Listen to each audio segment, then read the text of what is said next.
Hello, here again with another fun fic fact, or for short.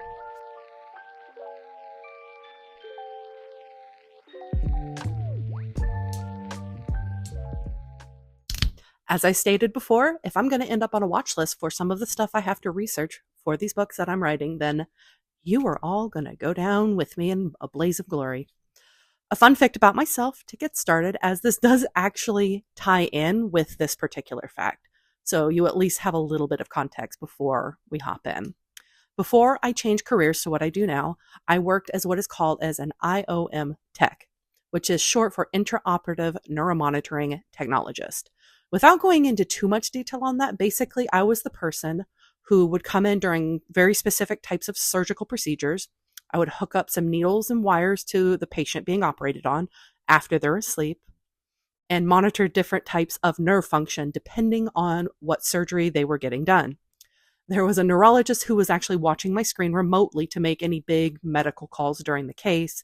But all you really need to know is the fact that I was regularly in surgery rooms monitoring these nerve functions for patients.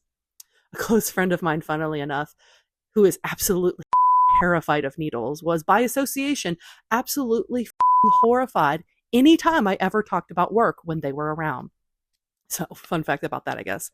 Well, did you know that during certain surgeries, the anesthesiologist, or the person who puts you to sleep, will oftentimes administer something known as a neuromuscular blocker that essentially keeps you and your muscles relaxed so you're not jumping around like a frog during a lightning storm. There are two of these medications in particular that they're using, which is actually a big no-no for what I did.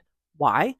Because if those muscles, the ones that I'm, keeping an eye on, are numbed up, I'm not really going to be much use of this to the surgeon then, am I? This can be a huge pain in the anesthesiologist, however, and they made that known, as this makes the beginning part of the procedure for them an absolute headache, because who doesn't react, even in sleep, to tubes and shoved down your throat and a bunch of instruments up in there in your open body? Graphic, I know, but you get my point. There are two drugs in specific that they really like to use, and I, as an IOM tech, would often advise to use one of them over the other because it has a much shorter half-life, meaning that by the time that the patient is asleep, intubated, and set up properly for their surgery, that drug will have been completely worn off, and I can get the beginning part of my monitoring done for the rest of the surgery. So I can get baselines to establish where the patient starts versus where they are at the end. You might have heard of it with news in a lot of celebrity cases, but the drug that I'm referring to is called succinylcholine.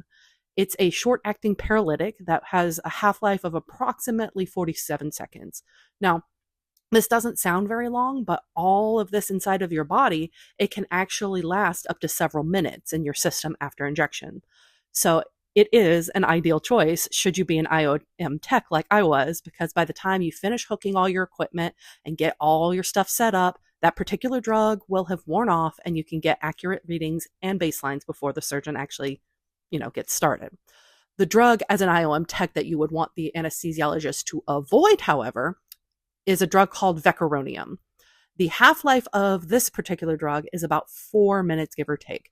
But the elimination, meaning how long it gets through the system for a patient, can be anywhere from 65 to 75 minutes, meaning by the time that the surgeon is ready to get started, I won't be able to give him accurate baseline readings at the time for them to start. And it's basically just a huge pain in for everybody, because then they're going to have to wait. There's also a third drug called rocuronium as well, but most of the doctors I worked in with particular tended to prefer vecuronium over the other. All of this is to state, did you know that because of their half-life, it can be very hard to trace these drugs in somebody's system post-mortem?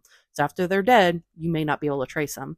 By the time someone will be performing an autopsy, drugs such as succinylcholine in particular will be extremely hard to detect because of its half-life. It's not impossible, but this does make that very hard if it's not something you're already looking for. You might never suspect that it's even there in the first place. So the more you know.